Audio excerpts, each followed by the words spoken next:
नमस्ते बच्चों। मेरे सारे बच्चे कैसे हैं? सभी बच्चे अच्छे से हो? तो मैं आप सबका विद्या शक्ति के क्लासेस में स्वागत करती हूँ।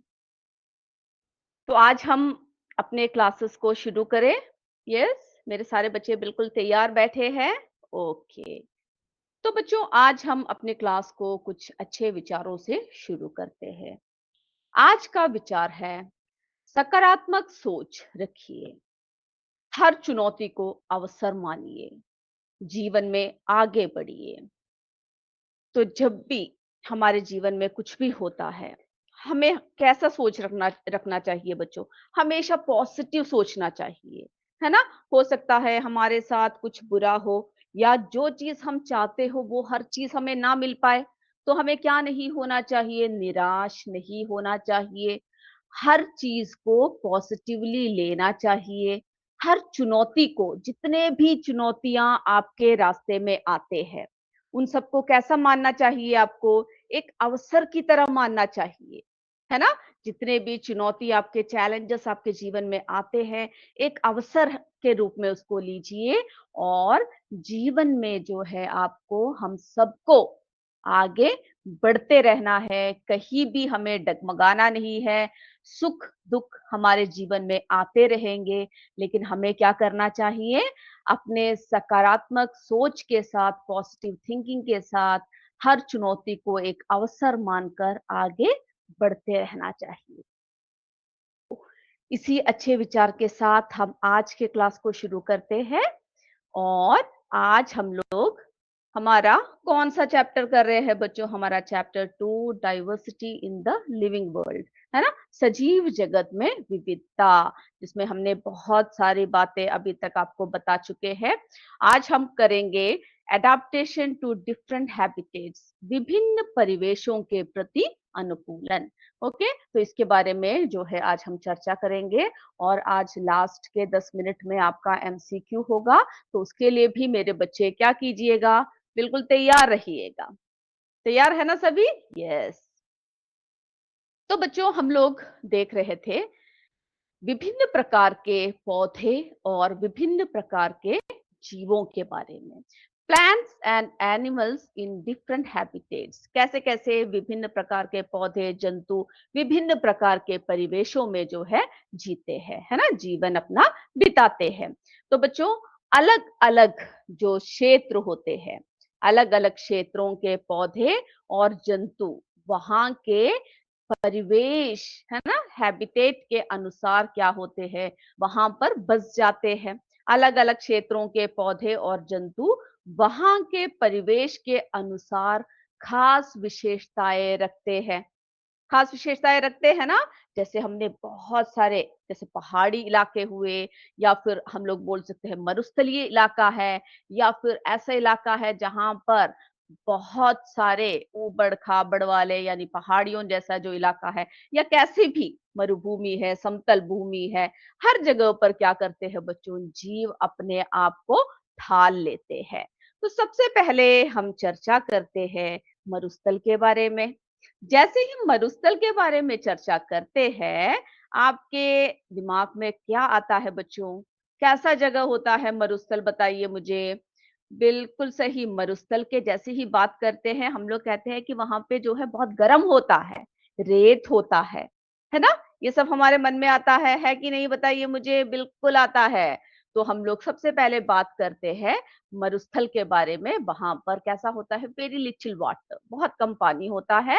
वेरी हॉट डेज, यानी दिन के समय कैसा होता है? बहुत ज्यादा गर्मी लगती है। कोल्ड नाइट, रात के समय जो है बहुत ज्यादा ठंड होती है ना? बहुत ज्यादा क्या होता है बच्चों?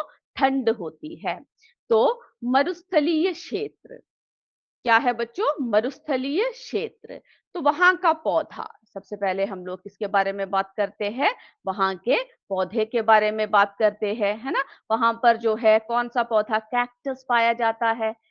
पाया जाता है कि नहीं? कैक्टस पाया जाता है। और उसमें जो है आप क्या बता सकते हो किस तरह का, है ना? कैसा जो है गर्मी, यानी बहुत गर्म होता है, पानी का अभाव होता है। तो जो कैक्टस होता है, इसका जो तना होता है, आप लोगों ने देखा होगा ना, कैसा होता है बताइए मुझे? इसका तना जो है मोटा होता है, मांसल होता है और तना जो है किसको संग्रहित करता है?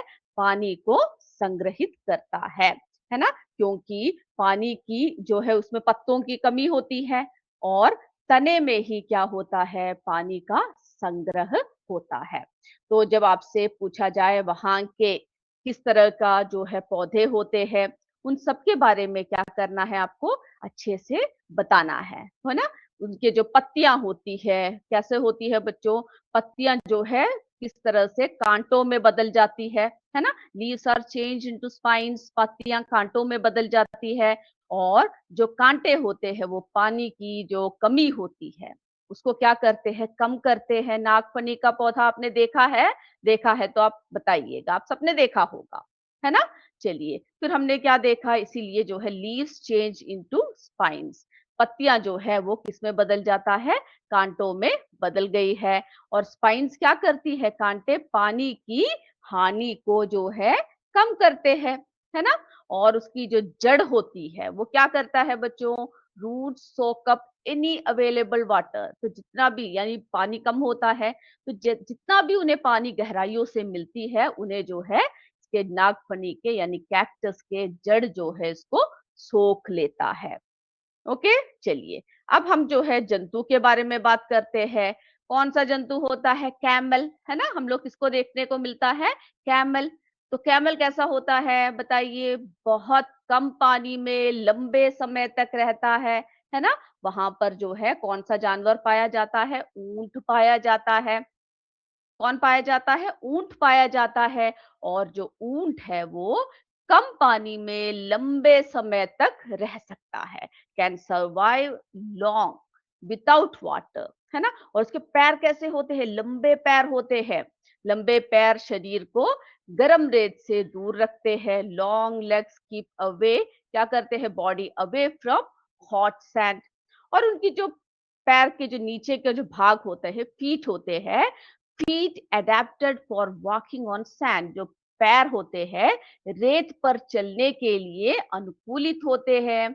और जो ऊंट की जो शरीर है, कैसे संरचना होती है? शरीर गर्म परिस्थितियों के लिए अनुकूलित होता है। ओके, यहाँ तक समझ में आया मेरे बच्चों को? यस, जे यूपीएस झझरा के बच्चे बोल रहे हैं। उसी तरह से बाकी सारे बच्चे भी अपने स्कूल के नाम और जो है आपको कमेंट्स क्या करना है? लिखना है। अब चलिए हम लोग बात करते हैं पर्वतीय क्षेत्रों की, है ना? माउंटेन्स। तो कैसा होता है पर्वतीय क्षेत्र? आप सबको पता है ना कि किस तरह के होते हैं? पता है ना मेरे सारे बच्चों को? यस और नो बताइए। यस, बिल्कुल पता है ना? तो वहां का जो पौधा तो वहां का पौधा जो है वो कैसा होता है? उसकी शेप आपने देखा है कैसा होता है ना? ऐसे बिल्कुल ऐसे स्लोप जैसे होते हैं ताकि बर्फ अगर इसके ऊपर गिरे भी तभी भी क्या हो? सीधा नीचे को फिसल कर गिर जाए, है ना? वहां पे रुके ना। तो हम देवदार की बात करते हैं, कैसा होता है? देवदार की बात करते हैं तो उसमें हम देखते हैं कि कौन शेप्ड ट्री होते हैं। शेप देखिए इसका कैसे होते हैं? कौन शेप्ड है ना? तो शंकाकार होता है, कोन शेप्ड होता है और उसकी जो ब्रांचेस होते हैं, शाखाएं जो होती है, वो कैसी होती है बच्चों?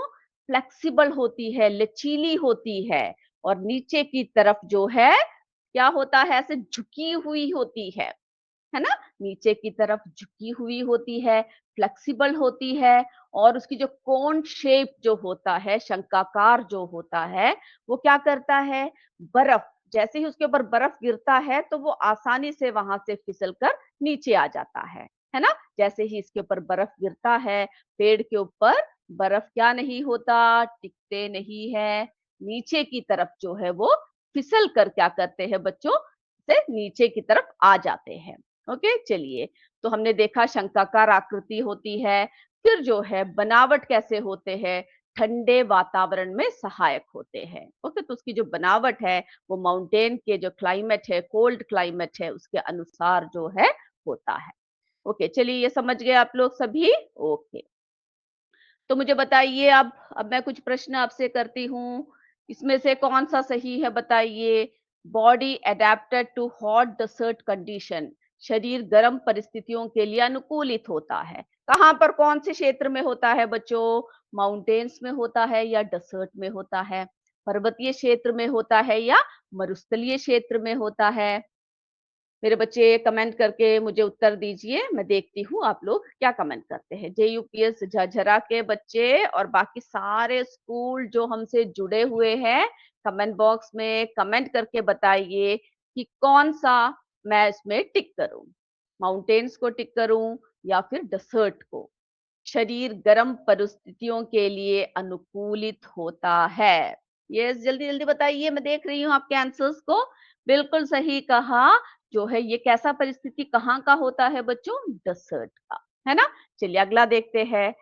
Feet adapted for walking on sand, पैर जो है रेत पर चलने के लिए अनुकूलित होता है। यस, हमारे जो है चंदपुर के बच्चों ने जवाब दे दिया है। बाकी बच्चों के भी जवाब मुझे जल्दी से आना चाहिए। चंदपुर के बच्चे, हमारे झजरा के बच्चों ने सबने जवाब दिया है। बहुत बढ़िया, बिल्कुल सही कहा। फीट जो है अडेप्टेड होते हैं रेत में चलने के लिए। कहाँ पर होता है? डेजर्ट में होता है ना? चलिए, अब मुझे अगला बता दीजिए। कौन shape let snow slides off easily, शंकाकार आकृति से बर्फ आसानी से गिरता है। कहाँ पर होता है ये? माउंटेन में कि डेजर्ट में? यस, बताइए जल्दी-जल्दी। यस, हमारे जो है चंदपुर के बच्चे बता रहे हैं, जसरा के बच्चे बता रहे हैं। तो जो बर्फ है वो कहाँ पर होता है? माउंटेन्स में होता है, पर्वतीय क्षेत्र में। चलिए, रूट सोक अप एनी अवेलेबल वाटर, जो जड़ें हैं वो कितनी भी कम पानी उपलब्ध हो उसको सोख लेता है। कहाँ पर होता है ये? यस, यस, चंदपुर के बच्चों का आंसर आ चुका है। मुझे बाकी सारे स्कूलों के भी आना चाहिए। जितने बच्चे हमसे यूट्यूब से जुड़े हैं, सभी अपना स्कूल का नाम लिखिए और आंसर दीजिए। बिल्कुल सही कहा, डेजर्ट में होता है ना? क्योंकि बहुत जो है गर्मी होती है, पानी की कमी होती है, तो जो जड़ें जो होती है पौधों की, वो कितनी भी गहराई पर पानी हो उनको क्या करते हैं बच्चों? सोख लेते हैं। ओके, तो बहुत बढ़िया तरीके से आपने आंसर दिया। अब हम देखते हैं परिवेश के अनुसार अनुकूलन। तो हमने क्या देखा? परिवेश के अनुसार अनुकूलन किस तरह से जो है एडेप्टेशन होती है अकॉर्डिंग टू हैबिटेट। तो अनुकूलन, सबसे पहले जब हम अनुकूलन की बात करते हैं, एडेप्टेशन की बात करते हैं, क्या समझते हो? क्या समझते हो आप लोग? बिल्कुल सही समझ रहे हैं। किसी पौधे या जंतु की ऐसी विशेषता, है ना? जो उसे अपने परिवेश में जीवित रहने और किसमें मदद करते हैं बच्चों? बढ़ने में मदद करते हैं, है ना? क्लियर है ना? एडेप्टेशन आपसे पूछ सकते हैं एग्जाम सब में, अनुकूलन क्या होता है? क्या समझते हो आप अनुकूलन से? आपसे पूछा जा सकता है। तो ऐसा परिवेश, है ना? ऐसा परिवेश होता है जहाँ पर जंतु क्या होते हैं बच्चों? ऐसी अपनी विशेषता के अनुसार उस परिवेश में ढल जाते हैं। Okay, adaptation means a special feature of a plant or animal that helps it survive in its habitat. अब जैसे हमने देख लिया नागफनी का पौधा, कैक्टस, है ना? कम पानी में रहता है, यानी कम पानी होने पर भी जीवित रह सकता है। उसका तना कैसा होता है? मोटा होता है। कांटे होते हैं जो क्या बचाने में सहायता करता है? पानी बचाने में सहायता करता है। फिर हमने देवदार के वृक्ष देखे, है ना? जो पहाड़ों पर होती है, वहां बहुत ठंड होती है, बर्फ होता है ना? शंकाकार होती है, उसकी जो आकार है, झुकी हुई शाखाएं होती है, जो बर्फ को क्या करते हैं? नीचे गिरने में सहायता करती है। फिर हमने ऊंट देखा, किस तरह से अनुकूलित होता है। गर्म और शुष्क क्षेत्र में रह सकता है कि नहीं? यस और नो? जो बातें बताया जा रहा है मेरे बच्चों को क्लियर है तो वो भी बताइएगा मुझे। ओके, तो बच्चों ऊंट के विशेष पैर होते हैं और उनका शरीर जो है विशेष तरीके का होता है ना? आप लोगों ने देखा है ऊंट को? यस, बताइए मुझे। ओके, मेरे बच्चों ने जरूर देखा होगा। तो बच्चों, रेत में चलने और कम पानी में रहने में इसका जो शरीर है, पैर है, सब ऊंट की क्या करता है? सहायता करता है ना? अब देखिए बच्चों, अलग-अलग क्षेत्रों में जैव विविधता होती है, बायोडायवर्सिटी इन डिफरेंट रीजन्स। जैव विविधता जो होती है, बायोडायवर्सिटी का क्या अर्थ है? बता सकते हो? बिल्कुल, किसी क्षेत्र में पाए जाने वाले विभिन्न प्रकार के पौधे, जंतु और अन्य जीव, है ना? वहाँ के जो है क्या बनाती है? जैव विविधता बनाती है। मरुस्थल की जैव विविधता पर्वतीय क्षेत्रों से अलग होती है। पर्वतीय क्षेत्र की बात अलग होती है, मरुस्थल की बात अलग होती है ना? सब अलग-अलग होता है। पर्वतीय क्षेत्रों में अलग प्रकार के पौधे और जंतु पाए जाते हैं। यस और नो? यस, हमारे झज्जरा के बच्चे यस बोल रहे हैं। बाकी सारे स्कूलों के कमेंट्स मुझे आना चाहिए, और किसी स्कूल ने कमेंट्स नहीं किए हैं। आप अपना स्कूल का नाम टाइप कीजिए और बताइएगा मुझे। ओके, क्लास कैसा लग रहा है, क्लियर है या नहीं है, सारे बातें। तो बच्चों, पर्वतीय यानी हर क्षेत्र में अलग अलग प्रकार के पौधे और जंतु पाए जाते हैं। इसका मुख्य कारण क्या हो सकता है? किस कारण से ऐसे पाए जाते हैं? वहां का टेम्परेचर यानी तापमान, पानी, है ना, मिट्टी, वर्षा और जलवायु है।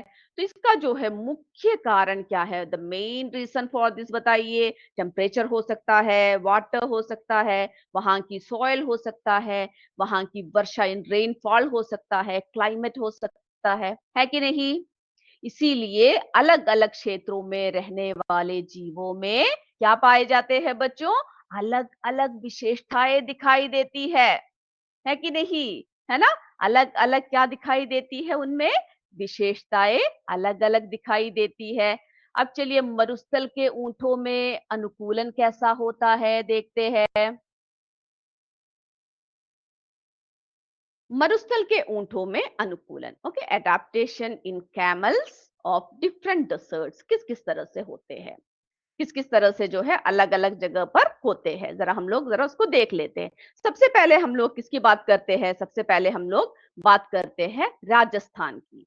राजस्थान की जैसे ही बात होती है, आप बताइए वहां पे गर्मी होती है या ठंडी होती है? आप बताइएगा। ओके, रेतों की जब हम मेनली बात करते हैं, वहां पर हमने कहा रात के समय बहुत ठंड होती है ना? तो ज्यादातर जो है वहां का जो वातावरण होता है वो गर्म होता है। इस भाग में राजस्थान के गर्म मरुस्थल होते हैं, और लद्दाख के कैसे होते हैं? ठंडे मरुस्थल, है ना? राजस्थान में गर्म मरुस्थल, लद्दाख के ठंडे मरुस्थल में पाए जाने वाले ऊंटों की विशेषता की गई है। हम लोग क्या कर रहे हैं, किस कैसे ऊंट की विशेषता क्या है? गर्म मरुस्थल में जो रहते हैं राजस्थान में, लद्दाख में जो ठंडे जगह पर जो ऊंट रहते हैं। ओके, चलिए, दोनों ऊंट अलग अलग जलवायु में रहते हैं, इसीलिए उनके शरीर में कुछ क्या पाई जाती है? विशेषताएं पाई जाती है। क्लियर है सभी को? बताइए मुझे, जल्दी जल्दी मुझे कमेंट आना चाहिए कि क्लियर है कि नहीं। ओके, चलिए, राजस्थान का गर्म मरुस्थल, हॉट डेजर्ट ऑफ राजस्थान। तो राजस्थान का ऊंट देखिए आप किस तरह से है। अब हम लद्दाख का भी देखेंगे। ओके, पहले राजस्थान का देख लीजिए। राजस्थान के गर्म और रेतीले मरुस्थल में जो है क्या पाया जाता है? पाए जाने वाला ऊंट, है ना, ऊंट पाया जाता है। ऊंट का क्या होता है? एक कुबड़ वाला ऊंट होता है, एक हम्प होता है। कहां पर? जो राजस्थान के गर्म मरुस्थल में पाया जाता है। अब उनकी मुख्य विशेषता क्या क्या है? ऊंट के पैर लंबे होते हैं, जिससे उसका शरीर गर्म रेत से कुछ ऊंचाई पर रहता है। अभी अभी हमने देखा वो सारी बातें। चौड़े खुर होते हैं, ब्रॉड फीट होते हैं, इसके पैर चौड़े होते हैं, इसीलिए यह रेत में आसानी से क्या कर सकता है? चल सकता है ना? अगर हमें रेत में आसानी से चलने को कहा जाए तो हमें मुश्किल होती है, लेकिन ऊंट जो है वो आसानी से चल सकता है, और उसके पैर रेत में बहुत गहराई तक नहीं धंसते हैं, है ना? फिर हमने देखा वन हम्प होती है, एक कुबड़ होती है। राजस्थान के ऊंट में एक जो है कुबड़ होता है। कुबड़ में क्या जमा होता है? वसा जमा होता है, फैट जमा होता है, जो भोजन की कमी के समय ऊर्जा देने में इसकी सहायता करती है। क्लियर है सभी को?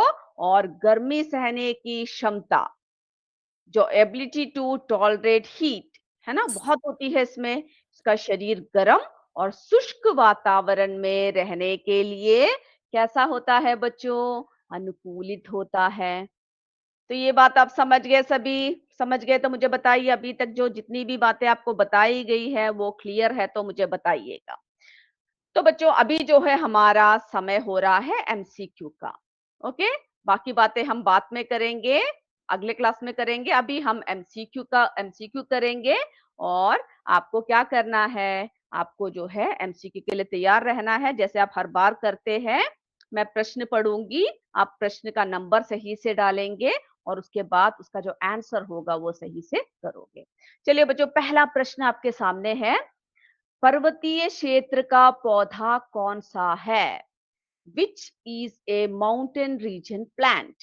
ए देवदार देवदार, बी कमल लोटस, सी नारियल कोकोनट, डी नागफनी कैक्टस। तो आपको देखकर बताना है इसमें से माउंटेन रीजन का पौधा कौन सा है। ओके, यस, हमारे चंदपुर के बच्चे सब उत्तर दे रहे हैं। ओके, चलिए आपको जो है जल्दी जल्दी से करना है। हम अपने दूसरे प्रश्न की तरफ चले। यस, झझरा के बच्चों ने भी बोल दिया है। और बाकी किसी स्कूल का मुझे कमेंट नहीं आ रहा है। सारे बच्चे अपने स्कूल के नाम से यूट्यूब में जितने बच्चे चढ़े हैं वो सब कमेंट कर सकते हैं और बाकी बच्चे भी कर सकते हैं। चलिए बच्चों, अब अगला प्रश्न। मछली का शरीर कैसा होता है? What is the shape of a fish body?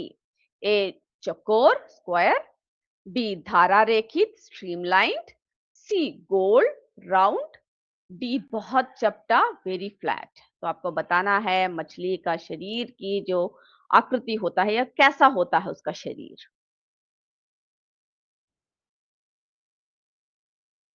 हो गया सभी का? ये हमारे चंदपुर के बच्चों का जवाब आ रहा है। जजरा हमारे झाझरा के बच्चों का जवाब आ रहा है। तो चलिए हम अपने तीसरे प्रश्न की तरफ चलते हैं। स्थलीय आवास में जीव कहाँ रहते हैं? स्थलीय आवास में जीव कहाँ रहते हैं? Where do organisms live in a terrestrial habitat? A जल में वाटर, बी भूमि पर लैंड, सी केवल समुद्र में ओनली सी, डी हवा में एयर। तो आपको बताना है स्थलीय आवास में जीव कहाँ रहते हैं। यस, हमारे अविकृष्ट जी, स्कूल का नाम भी लिख दीजिए तभी हमें पता चलेगा। आंसर्स दे रहे हैं हमारे जेयूपीएस चंदपुर के बच्चे भी आंसर्स दे रहे हैं। ओके, बहुत बढ़िया। इसी तरह सारे बच्चे जितने भी जुड़े हुए बच्चे हैं सभी को आंसर्स करना है। चलिए हम अपने फोर्थ क्वेश्चन की तरफ चलते हैं। हमें पौधों और जंतुओं के आवासों का क्या करना चाहिए? हमें पौधों और जंतुओं के आवासों का क्या करना चाहिए? What should we do with the habitats of plants and animals? A नष्ट करना चाहिए, destroy them. B प्रदूषित करना चाहिए, pollute them. C संरक्षण करना चाहिए, protect them. D अनदेखा करना चाहिए, ignore them. तो आपको बताना है कि हमें जो है पौधों और जंतुओं के आवासों का क्या करना चाहिए। यस, सोच समझ के आंसर्स कीजिएगा, नंबर सही से डालिएगा और आपको जो है सही से आंसर करना है। हमारे अविकृष्ट जी, चंदपुर के बच्चे, झाझरा के बच्चे सभी हमसे जुड़े हुए हैं और बाकी सारे बच्चे जितने भी जुड़े हैं सभी अपना स्कूल का नाम लिख के जो है आपको क्या करना है, आपको कमेंट करना है। ओके, चलिए अब अगले प्रश्न की तरफ चले हम लोग। सभी का हो गया ये प्रश्न? यस, ओके, हो गया। चलिए हमारा पांचवा प्रश्न देखते हैं बच्चों। मरुस्थल में पानी कैसा उपलब्ध होता है? How is water availability in a desert? कैसा होता है? ए बहुत अधिक वेरी हाई, बी हमेशा बर्फ के रूप में ऑलवेज एज आइस, सी बिल्कुल नहीं नन, डी बहुत कम वेरी लो। किस तरह से मरुस्थल में पानी उपलब्ध होता है? सनपुर जरा सभी बच्चे हमारे आंसर्स कर रहे हैं। बाकी बच्चे भी ध्यान से लिख रहे हैं सारे बच्चे। चलिए बच्चों, अब हम अपने अगले प्रश्न की तरफ चले। ओके, क्वेश्चन नंबर 6 की तरफ चलते हैं। मेंढक कहाँ रह सकता है? Where can a frog live? मेंढक कहाँ रह सकता है? ए, केवल रेगिस्तान में, ओनली डेजर्ट। बी, केवल समुद्र में, ओनली सी। सी, जल और भूमि दोनों में, both water and land. D, केवल पेड़ पर। तो आपको प्रश्न को ध्यान से देखना है और बताना है कि मेंढक कहाँ रह सकता है। ये सारे बच्चे जल्दी जल्दी कमेंट बॉक्स में आंसर्स दीजिए। यस, झज्जरा के बच्चे, चंदपुर के बच्चे, हमारे अभी कृष्ण जी। यस, हो गया सभी का? हो गया तो यस बता दीजिए, हम आगे बढ़ते हैं। ओके, हो चुका है। तो चलिए बच्चों, अपने अगले प्रश्न की तरफ हम चलते हैं। ये सभी का हो गया ना? ओके, तो क्वेश्चन नंबर 7 देखते हैं। ऊंट किस परिवेश के लिए अनुकूलित है? ऊंट किस परिवेश के लिए अनुकूलित है? Camel is adapted to which environment? कौन से परिवेश के लिए? ए, मरुस्थल, डेसर्ट। बी, समुद्र, सी। सी, तालाब, पॉन्ड। डी, बर्फीला समुद्र, आईसीसी। यस, जल्दी जल्दी आप जवाब दीजिए। आप जो बच्चे लिख रहे हैं वो सही से क्वेश्चन को देखकर नंबर सही से डालकर आपको जो है आंसर्स करने हैं। ओके, चलिए।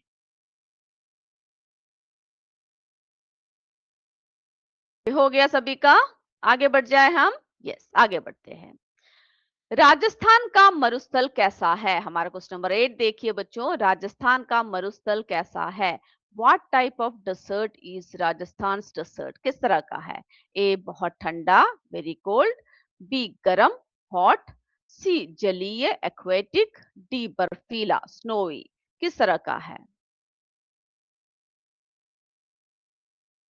हमारे चंदपुर के बच्चे जवाब दे रहे हैं, जजरा के बच्चे जवाब दे रहे हैं, जाजरा के बच्चे, बाकी बच्चे भी सभी जल्दी जल्दी जवाब दीजिए। और जो लिख रहे हैं वो सही से जल्दी से लिख लीजिए। ओके, तो हो चुका है आपका। हम लोग हमारे क्वेश्चन नंबर 9 की तरफ बढ़ते हैं। नागफनी का तना कैसा होता है? नागफनी का तना कैसा होता है? What is the stem of A cactus like? कैसा होता है? ए, मोटा और मांसल, थिक एंड फ्रेशी। बी, बहुत पतला, वेरी थिन। सी, लकड़ी जैसा छोटा, शॉर्ट एंड वुडी। डी, खोखला, होलो। तो किस तरह से नागफनी का तना होता है?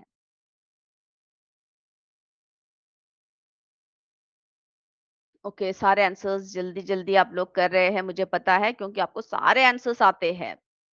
नंबर सही से डालिएगा और अपने सारे आंसर्स जल्दी जल्दी कीजिएगा। ओके, चलिए अब हमारे अगले प्रश्न की तरफ चलते हैं। हमारा क्वेश्चन नंबर 10 जो हमारा लास्ट क्वेश्चन है।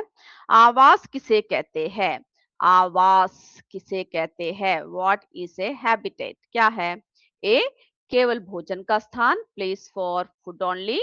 बी, जहां जीव रहता है, place where an organism lives. C, केवल पानी का स्थान, प्लेस फॉर वाटर ओनली।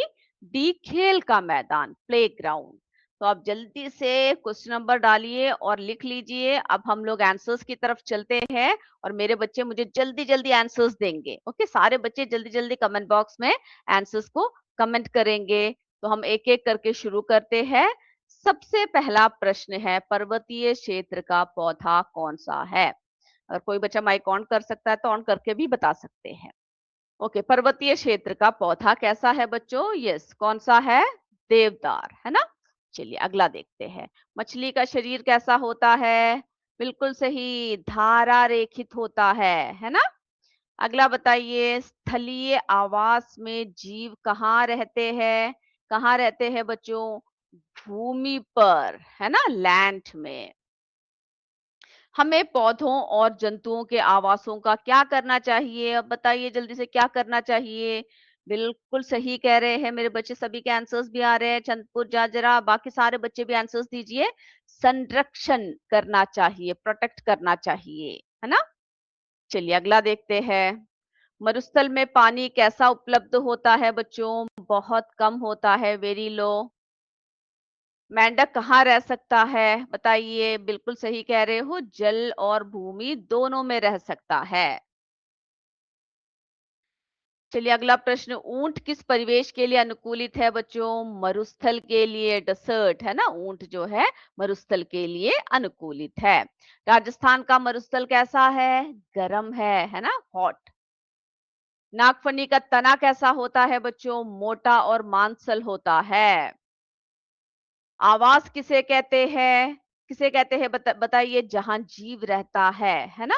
तो मेरे बच्चों ने बहुत अच्छे से आंसर्स भी दिए और आप सबने बिल्कुल सही सही भी किया है, मुझे सबको पता है आपने बहुत अच्छे से किया है। तो बच्चों, अब इसी तरह से अगले क्लास में हम फिर मिलेंगे। तब तक जय विद्या शक्ति, जय हिंद, जय भारत। धन्यवाद बच्चों। Thank you sir.